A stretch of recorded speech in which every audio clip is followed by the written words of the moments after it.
자, 9월 18일 맥힌 성경 읽기 우리 시작합시다. 사무엘하 14장, 시편 68편, 에스겔 21장, 고린도서 7장입니다. 네 군데 중에 사무엘하 14장 볼 텐데 사무엘하 13장, 14장 이어서 한 묶음으로 같이 보겠습니다. 자, 그 앞에 이제 다윗이 하나님의 궤를 예루살렘에 가까이 모셔왔고 그리고 또 하나님의 축복으로 주변에 있는 모든 나라들을 다 정복해서 복속을 시켰습니다. 그러니까 나라가 정말 평안해졌습니다. 참 평안해졌습니다. 자, 그런데 이제 다윗의 그 정복사의 거의 마지막 무렵에 다윗이 이제 오랜 전쟁에 좀 지쳤는지 후방에 예루살렘의 궁전에 남아서 쉬고 있었어요. 쉬고 있었는데 그 쉬고 있다가 이제 그 왕궁 옥상에서 높으니까 이렇게 다 보이잖아요. 그 주변에 한 아름다운 여인이 목욕을 하는 것을 보게 되었습니다.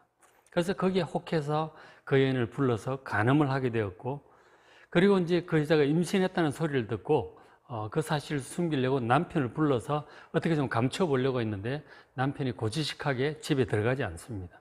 결국은 그냥 돌아갔고 할 수 없이 그 장군에게 편지를 보내서 이 남편 우리아를 위험한 전투에 보내서 죽여라. 이제 그렇게 지시를 내렸고 그렇게 해서 그 남편 죽게 했습니다. 그러니까 다윗이 한순간에 간음죄와 살인죄를 범하게 된 것이죠. 그런 내용이 11장, 12장에 이제 그렇게 나와요. 그러니까 다윗이 한꺼번에 간음죄와 살인죄를 범하게 된 것입니다. 이에 하나님께서 진노하셨어요. 하나님께 진노하셔서 말씀하시기를 너희 집안에 칼이 떠나지 않을 것이다. 아주 무서운 심판의 말씀을 하셨어요. 자, 이제 그렇게 되었는데 그래서 이어지는 13장, 14장은 다윗의 집에 임한 하나님의 이 심판의 칼, 이 징계의 칼이 어떻게 실현되었는지, 어떻게 나타났는지를 보여주고 있습니다. 사건의 발단은 이랬어요. 그러니까 이제 밧세바 사건 후에 이 밧세바 사건이 간음죄와 살인죄를 범한 거 아니에요? 그래서 그 남편을 죽이고 그 아내를 간음을 하고 빼앗아 와서 자기 아내를 삼았단 말이에요. 자기 입장에서는 어떻게 보면은 뭐 피해를 당한 게 없죠. 다 그냥 아내 하나 얻은 거죠. 그러나 정작 피해 당하는 입장에서는 사람이 죽고 이렇게 되는 거 아니에요. 자기가 할 때는 모르지만 그 간음과 살인이 자기에게 이렇게 오면 과연 어떨지 보게 되는 것이죠. 정말 마음 아픈 일인 거죠. 할 때는 모르는데 자기가 당할 때는 야, 이게 이렇게 아픈 일이구나 하는 것을 느끼게 되죠. 이제 그런 장면인 거예요. 11장, 12장은 자기가 행한 거고 13, 14장은 당하는 그런 내용이 심은 대로 거두는 것이죠. 자, 사건의 발단은 이렇게 시작이 되었습니다. 13장 1절에 그 후에, 그러니까 밧세바 그 사건에 대해서 하나님께 심판하신 후에 이제 이런 일이 벌어졌어요. 자, 다윗의 아들 압살롬이라고 하는 왕자가 있었어요. 굉장히 잘생긴 왕자래요. 그리고 누이가 있었는데 이름이 다말이에요. 이 다말도 굉장히 아름다운 공주였어요. 둘은 친제 남매죠. 그리고 또 다윗의 다른 아들이 있습니다. 다른 아들은 이제 이복 형이 되는 것이죠. 암논인데, 암논 왕자는 가장 첫째 왕자예요. 세자에 해당하는 큰 왕자예요. 그래서 이제 그 암논이 이복 여동생인 그 다말을 사랑하게 되었다고 그러잖아요. 사랑했는데, 그때 처녀이므로 일반 뭐 민간 여인이면 또 어떻게 좀 해보겠는데, 공주잖아요. 어찌할 수 없는 줄 알고 그 다말 때문에 이 우라병, 그러니까 상사병이 걸린 거예요. 암논이 상사병이 걸렸습니다. 그래서 이제 막 그렇고 있으니까 그 암논 왕자의 사촌 하나가 이제 굉장히 꾀가 많은 사람이라 왜 그러느냐? 이래서 이렇다 했다. 이렇게 하라. 라고 방법을 가르쳐 줍니다. 그 이제 가르쳐 준 방법이 13장에 이제 자세히 나오는데 그러니까 아버지 다윗 왕에 부탁을 하는 거죠. 제가 지금 병이 들었으니 제 여동생 다말을 좀 우리 집에 보내서 내가 보는 데서 과자를 좀 구워서 나에게 줬으면 참 병이 나을 것 같다. 그렇게 부탁을 한 거죠. 그러니까 아버지 다윗이 그래 그렇게 해라 라고 허락을 한 거죠. 그러니까 다말이 자기 이복 오빠인 암논 집에 가서 반죽을 해서 과자를 구웠어요. 보는 데서. 그래서 줬어요. 그랬더니 이제 고개를 흔들어. 방으로 가지고 오라 이렇게 된 거예요. 들어가서 누웠어요. 방으로 들고 들어갔더니 그것은 이제 이렇게 나오죠, 그죠? 13장 14절에 그 암논이 이제 강제로 막 동침하자 이제 이렇게 얘기를 하니까 다말이 그럴 순 없다. 만약에 진짜 날 사랑한다면 아버지에게 나를 아내로 달라고 해라. 정식으로 결혼을 하자. 이제 그렇게 얘기를 합니다. 그 이제 이복이기도 하고 당시 이제 풍속에 왕 가문에 이렇게 이제 이복 형제끼리 결혼도 하고 이제 그렇게 했던 것 같아요. 그것은 가능한 부탁인 거예요. 그러니까 다말이 합리적인 얘기를 한 거죠. 제대로 하려면 제대로 하자. 아버지한테 부탁을 해서 정식으로 나를 달라고 해라. 나와 결혼하도록 해라. 그렇게 얘기했더니 지금 육신의 정욕이 가득 차 있는데 그런 게 들립니까? 그냥 힘으로 억지로 한 거죠. 강간을 하게 된 거죠. 그리고는 이제 강간하고 나서 끝나고 나서 이렇게 돌아보니까 15절에 뭐라고 그래요? 그리고 암논이 그 강제로 강간한 이후에 돌아보니까 그를 심히 미워하니 이제 미워하는 미움이 전에 사랑한 사랑보다 더한지라.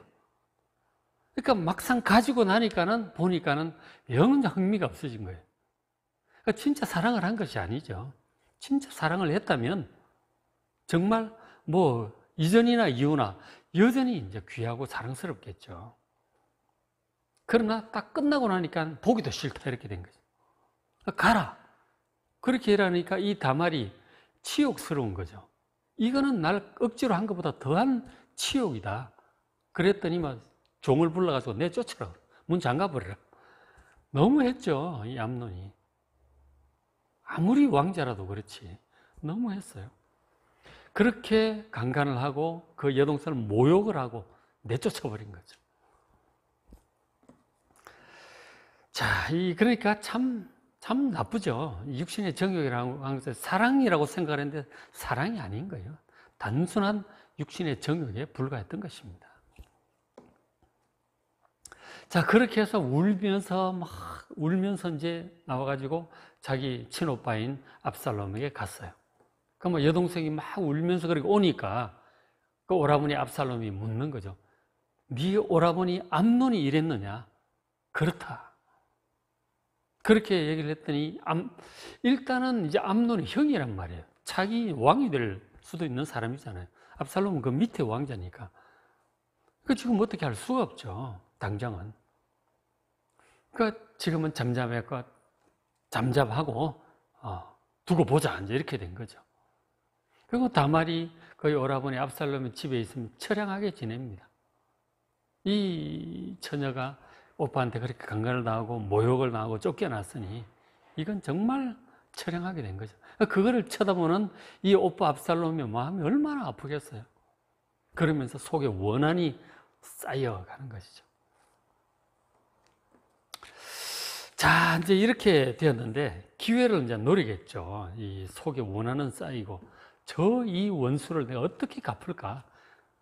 압살롬이 그 생각만 하는 것이죠. 자, 그렇게 하다가 그렇게 하기를 만 2년이 지났습니다. 23절에 만 2년 후에 그 사건이 지난 지 2년이니까 어떻게 보면 다 잊혀졌을 만한 일이죠. 아마 암논도 잊어버리고 뭐 다 잊어버렸을 거예요, 사람들은.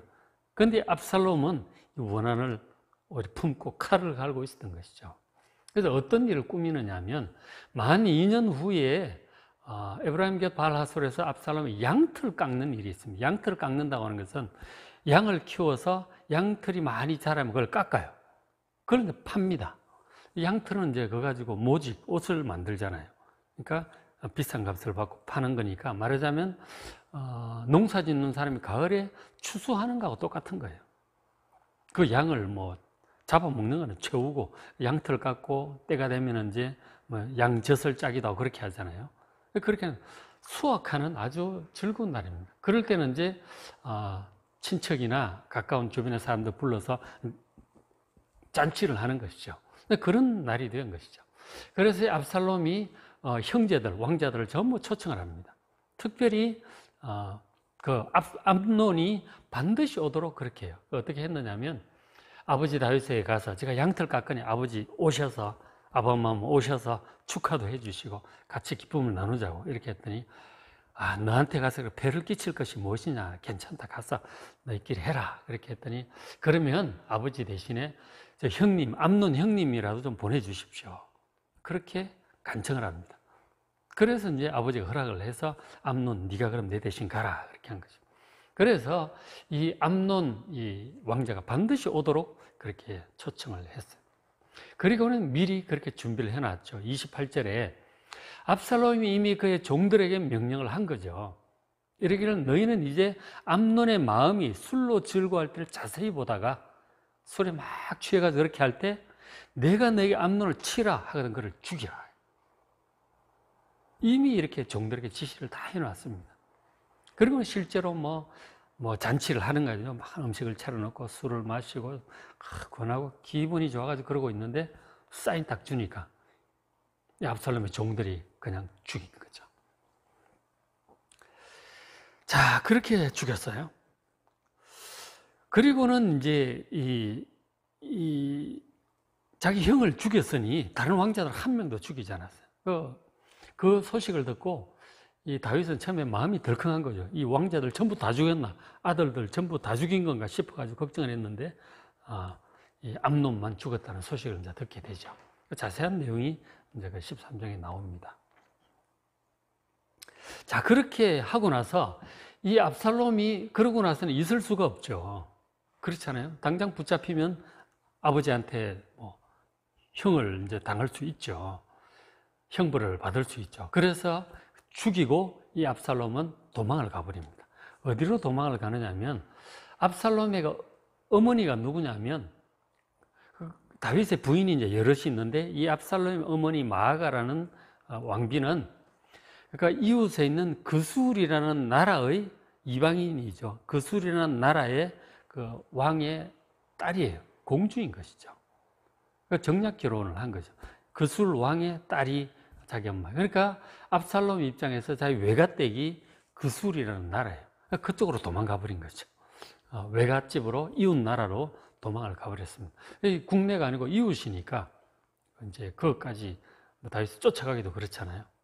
근데 그렇게 가버렸어. 자, 그렇게 도망을 가가지고 이 압살롬이 3년 정도를 지내게 돼요. 그러니까 3년을 그러니까 처음에 사건 나고 2년이 지난 후에 사건을 일으켰고 또 이제 그 가서 3년이 지나고 토탈 5년 이렇게 지나가잖아요. 그러니까 아들 압살롬이 그러니까 다윗 입장에서 볼 때 큰아들 암논이 죽었고 그리고 공주는 강간을 당했고 죽었고 그리고 이제 그 다음 아들 이 압살롬은 또 이제 도망을 가버린 것이죠. 그 다윗의 마음이 굉장히 이제 죽고 도망가고 막 이렇게 된 거 아니에요. 그러니까 정말 살인과 간음이 자기한테 온 거죠. 자기 아들들한테 일어나가지고 이 자녀들끼리 강간을 하고 이런 소식을 들으면 얼마나 마음이 찢어지겠어요. 그런 자기가 강간을 했더니 강간 사건이 이렇게 막 난 거죠. 그 자기가 살인을 했더니 자기 아들들끼리 서로 죽이고 막 이렇게 도망가고 이렇게 된 거죠. 한순간에 두 아들을 잃어버린 거예요. 하나는 죽고 하나는 도망가고 그렇게 된 거예요. 이런 이제 아픔을 자기가 심은 대로 거두는 거예요. 했을 땐 잘 모르겠죠. 그 아픔을 잘 모르지만 당하니까 얼마나 아픈지 이제 알게 되는 거죠. 참 심은 대로 거둔다고 하는 것을 하나님께서 분명하게 보여주십니다. 다윗도 예외가 아니에요. 우리도 마찬가지입니다. 잘못 심으면 심은 대로 거둔다 하는 것이죠. 하나님 두려운 줄을 알아야 되는 거죠. 자, 그렇게 해서 이제 3년이 지나갔어요. 3년이 지나고 나니까 이 다윗 왕이 이제 아들 압살롬이 보고 싶은 거야. 그렇지 않겠어? 아버지인데. 아무리 나쁜 짓을 했고 살인을 하고 도망을 하고 했어도 죽은 그 아들은 죽었고, 그 다음에 이 아들, 참 잘생긴 아들, 정말 아주 잘생겼나 봐요. 그 성경에 묘사가 돼 있어요. 그 정말 보고 싶은 거예요, 아들이. 그 낌새를 누가 챘느냐? 14장 1절에 수르의 아들 요압 장군이죠. 굉장히 지혜로운 능력 있는 장군이에요. 이 요압이 이 왕의 마음, 다윗의 마음이 압살롬에게로 향하는 줄 알아챘어요. 뭐 대화하다 보면 나오죠. 압살롬에게 자꾸 나오는 거예요. 아, 압살롬 보고 싶어 하시는구나 싶어가지고 요압이 이제 일을 꾸며요.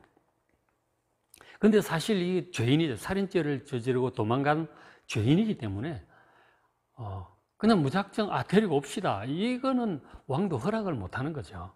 그렇잖아요. 죄인인데. 왕으로서, 그러니까 아들이 보고 싶은 아버지의 마음도 있지만 공의롭게 이 재판하고 다스릴 왕의 입장도 있는 거예요. 그냥 막 데리고 올 수는 없는 거예요. 상당히 이제 하려면 그 다윗 왕도 아들 보고 싶지만 데리고 오라고 할 수는 없는 거예요. 원하지만 그렇게 할 수가 없는 것이죠. 그러니까 왕으로서 입장, 아버지 입장이 다르단 말이에요. 그래서 요압이 그것을 알고 뭔가 일을 이제 하나 꾸며요. 어떻게 꾸미느냐 하면 14장 1절 오늘 읽을 말씀 자세히 한번 읽어보십시오. 거기 나옵니다. 지혜로운 여인을 한 명 이제 드고와 여인에 불러서 이렇게 왕에게 가서 얘기를 해라. 자기 아들, 두 아들이 있었는데 하나가 죽이고 도망가고 주민들이 나머지 아들도 죽이겠다고 하는데 어떻게 해야 되느냐. 이런 식으로 이제 왕에게 얘기를 하면서 이 아들 데리고 와야 되지 않느냐. 근데 그런 얘기를 하도록 한 거죠. 그 여인이 말을 참 지혜롭게 잘합니다. 그래서 그 말을 딱 듣다 보니까 요압이 지금 뭔가 시킨 거구나 하는 것을 그제서야 다윗이 눈치를 챘습니다. 뭐로 요압이 시켰느냐? 맞습니다. 이렇게 요압을 불러와라. 이렇게 다윗이 압살롬을 데리고 와라. 그렇게 지시를 합니다. 그래서 이제 요압 장군이 가서 그 술로 가가지고 압살롬을 데리고 옵니다. 데리고 왔다고 보고를 하니까 자 보세요. 14장 23절에 요압이 일어나 그 술로 가서 압살롬을 데리고 예루살렘을 옵니다. 그랬더니 왕에게 보고를 했더니 왕이 이르되 그를 그의 집으로 물러가게 하여 내 얼굴을 볼 수 없게 하라. 죄인이기 때문에 보지 않겠다는 거죠. 돌아오는 건 내가 허락하지만 내 얼굴을 보고 나와 관계 회복 내가 허락할 수 없다. 그 왕의 어떤 공의로운 이제 통치 때문에 그런 것이죠. 개인적으로 보고 싶죠. 그 왕의 입장에서, 공의로운 왕의 입장에서 차마 그렇게 할 수가 없는 거예요. 온 백성들이 다 보고 있는데. 그래서 그렇게 판결을 내린 거죠.